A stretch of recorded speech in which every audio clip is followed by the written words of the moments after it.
नमस्कार. आपल्या बातम्यांमध्ये तुम्हा सर्वांचं स्वागत आहे. बातम्यांची सुरुवात महाराष्ट्राच्या विकास कामाने. गोंदियातील तिरोडा येथे राज्याचे उपमुख्यमंत्री माननीय देवेंद्र फडणवीसजी यांच्या हस्ते विविध विकास कामांचं भूमिपूजन सोहळा पार पडला. त्यांच्या नजरेसमोर फक्त खुर्ची आहे, आमच्या नजरेसमोर महाराष्ट्र आहे. गोंदियामध्ये पत्रकारांशी बोलताना माननीय उपमुख्यमंत्री देवेंद्र फडणवीसजी असं का म्हणाले ते बघूया. मला असं वाटतं की त्यांना केवळ सत्ताच पाहिजे.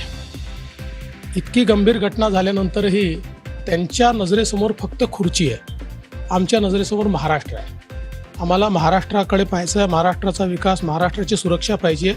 त्यामुळे ते खुर्चीकडे पाहतात, त्यांनी खुर्चीकडे बघावं, त्यांना जे बोलायचं बोलावं. लाडकी बहीण योजना बंद होणार अशा विरोधकांच्या फेक नरेटिव्हला माननीय उपमुख्यमंत्री देवेंद्र फडणवीसजी यांचं थेट उत्तर. मला स्पष्टपणे सांगतो, अशा प्रकारे अनेक लोक वल्गना करतायत, अनेक लोक चुकीचं सांगतायत. या ठिकाणी लाडकी बहीण योजनेकरता आवश्यक तेवढे सगळे पैसे हे बजेटमध्ये ठेवलेले आहेत. ही लाडकी बहीण योजना आताही चालणार आहे, नंतरही चालणार आहे, निवडणुकीनंतरही चालणार आहे, 5 वर्ष चालणार आहे. माजी मंत्री आणि राष्ट्रवादी काँग्रेसचे नेते बाबा सिद्दीकी यांच्या निधनाबद्दल दुःख व्यक्त करत राज्याचे उपमुख्यमंत्री आणि गृहमंत्री माननीय देवेंद्र फडणवीसजी म्हणाले की ह्या घटनेचा पोलीस सखोल तपास करत आहेत. या घटनेतील दोषींना अजिबात सोडले जाणार नाही, मग तो कोणीही असेल. दोषींवर कठोर कार्यवाही केली जाईल. बाबा सिद्दीकींशी माझी स्वतःची निकटची मैत्री होती. अनेक वर्ष आम्ही सोबत काम केलं.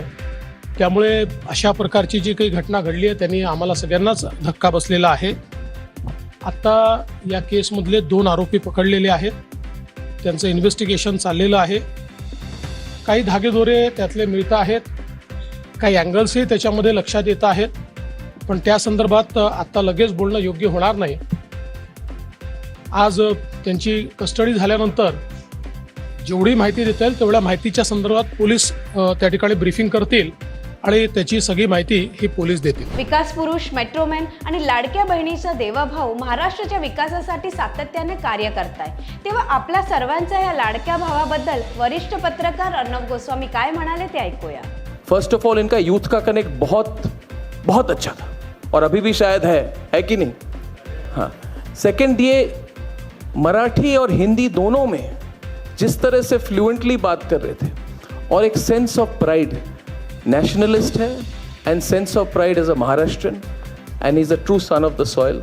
मैं पॉलिटिशियंस को ज़्यादा प्रशंसा नहीं करता देवेंद्र जी, थैंक यू. बट मैं मन से अब जो मुझे लगता है आपके बारे में मैंने कहा.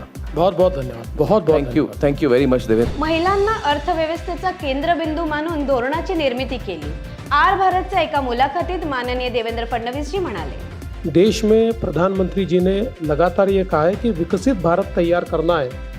तो हमको जो हमारे 50% आबादी का हिस्सा है, हमारी जो महिलाएं हैं, उनको अर्थव्यवस्था के केंद्र बिंदु मानकर पॉलिसीज़ तैयार करनी पड़ेगी.